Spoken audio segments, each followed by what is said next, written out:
and to the film, which I think might be the review of the evening. And this is us with if Sharon's face is anything to go by, I'm going to enjoy this. So this is Assassin Club. Assassin Club that Sean and Sharon went to see. So Sharon, tell us a little bit about what Assassin Club's about. Okay, Assassin Club is a modern day thriller, and the main protagonist of the show is a character played by Henry Fielding, who is an assassin. Henry He Golden, I was think.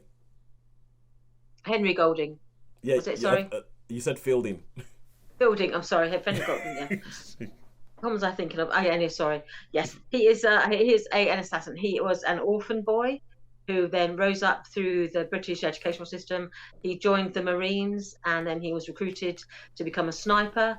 And then he has been recruited into the world of assassination, and on the premise that he only kills bad guys or people, who deserve it, as if, he's any judge.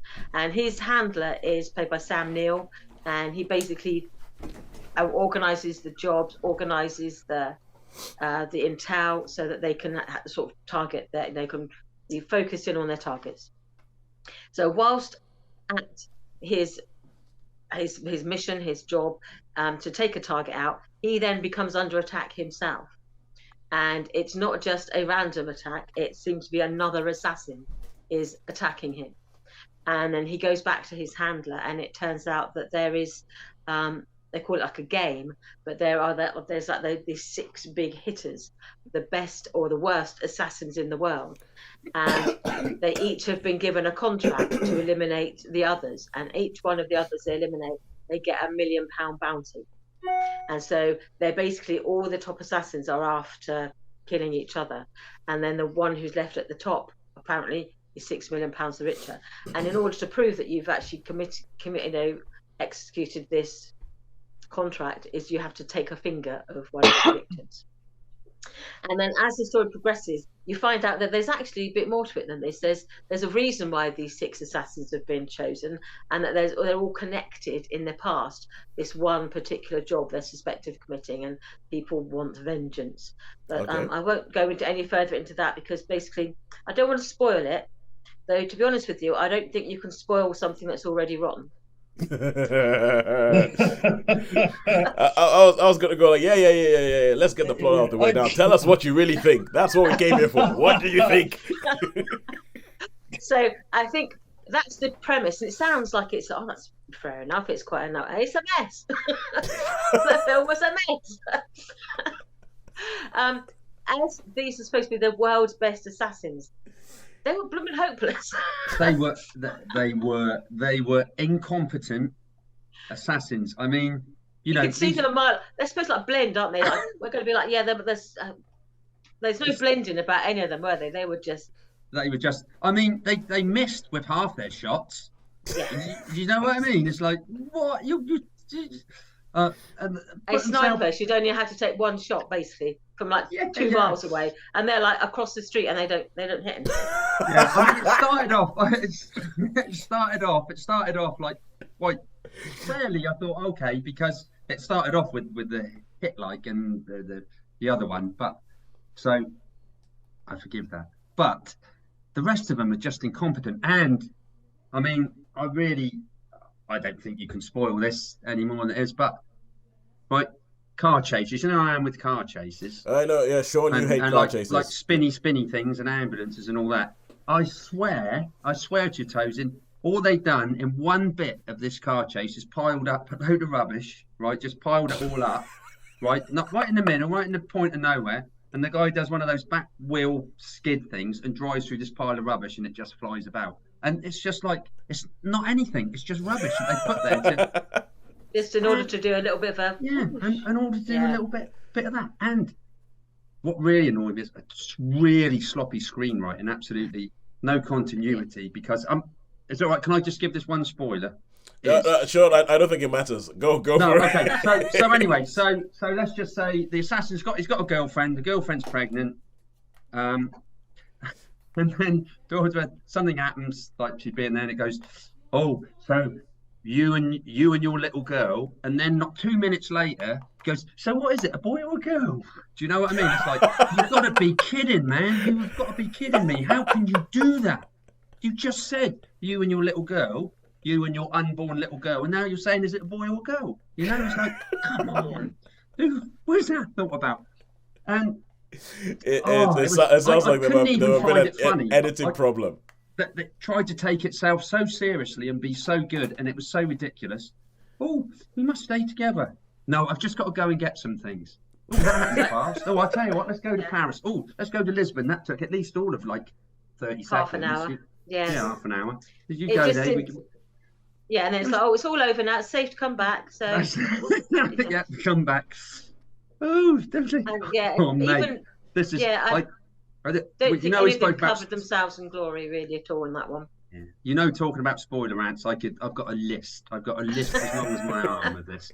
This possibly goes down as the worst film I've seen this year. Probably for the last however many years. It was a mess. Like Sharon says, it was a mess.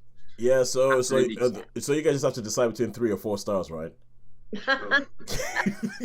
I'll give it. I'm gonna give it 1 star. I'm gonna give it 1 star purely for the fact the only bit I liked was one of the assassins was a poisoner, and You made him a cup of tea. and he made him a cup of tea, and he said, "Oh, you can choose which one you have." And I thought, well, that makes sense, because if you was a poisoner, I wouldn't even have any of them. You know what I mean? No. So That just makes me think Princess Bride. So Yes. it was dire. It was awful. Yeah. And I okay. must admit, there's the main characters. You think the main character is quite likable, really, Yeah, but yeah. there was yeah, I agree with you there. there's no chemistry between him and his girlfriend, I thought. No, no. So when he says, "Oh, I'm going to kill your girlfriend," we were like, "No, that's sad." But Yeah, and we weren't worried. We weren't worried. we're just like, "Oh, okay." Well, that's a okay, bit sad, yeah. but yeah, just It's he'll get over it. He'll get over it. it's like we're gonna kill your girlfriend. Well, if you don't look like you care, why should we care? Yeah. And there's Sharon one nailed scene it. where, yeah, and there's one scene where they're going through this underpass thing, and there's this sort of suspicious-looking drunk person there, and you just think, it's him. He's a bad guy, and you can see him. It's like signposted. He's a bad guy. Mhm. That guy. That's And it. then they walk past him. It's like, oh yeah, he's harmless. I'm a trained assassin. I know these things. He's harmless. Walk by, absolutely harmless. Walks behind them. Oh, Mr. Bad Guy. Right. Yeah, You must think we are completely. I know, right? I mean, No, right. yeah, If you're an assassin, you want to do things from a distance, don't you? You've got a gun with a silencer on. You've got a gun with a suppressor with the silencer on, and you go and put it right to the back of someone's head, so that they can turn round and knock the gun away. Turn around and grab the gun. You're not just trained, go, are you'd be you? like that. in You'd be okay. You was a hired assassin, for God's sake. You should be dead-eye Yeah. shot. You know, a dead-eye shot. You should be able to go from a distance there. You got your pistol, 10 yards away. Poof. Not go right up behind them and then The world's best let's take assassin. that gun away. Yeah, it's you get. Well, we could go on, but I think you get the idea. I think They can't I'm even getting. shoot straight. They can't even, for these top 7, 6 assassins, whatever they are in the world, can't even shoot. Or if they shoot, they miss. Or Okay, hit them in okay. This film sounds like the way guys talking about this film sounds like, you know, a glorious meeting of two things: of somebody who has seen some films before and gone, ooh, yeah, I want to put that in a film. And it sounds like it sounds cliche ridden, and it sounds like all the cliches that you've seen in 1,000 other films have been put into this film, and then they've done it badly. really badly. And the thing is, the worst thing is they've left it open. Oh Oh, no, not a Yeah. sequel bait, not sequel baiting, no. Yeah, This And sounds they bad do- enough that I won't watch it.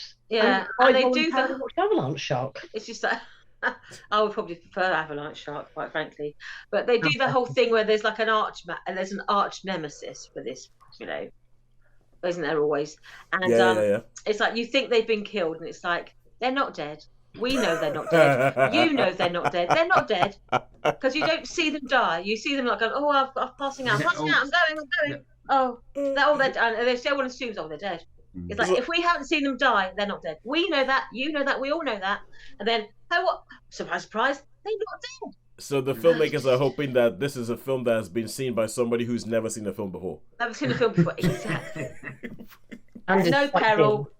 there's no peril involved. There's no sort of tension, or there's no sort of like, oh, what's going to happen next? It's like we know exactly what's going to happen. Oh, And we don't care. Okay, so how many stars would we give this? 1. You give it 1. I would probably go. I was 1.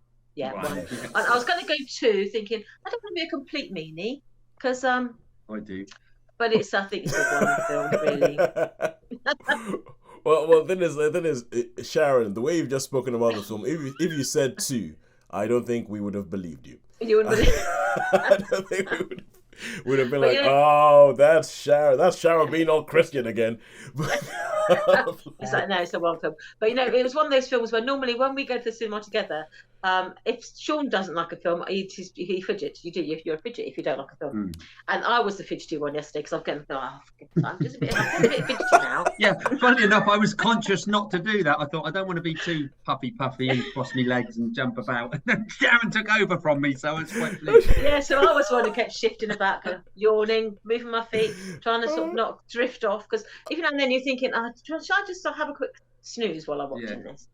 But I thought, no, I'll stay awake. I'll stay with it, and then I'll have to keep fidgeting just to keep, stay in the zone.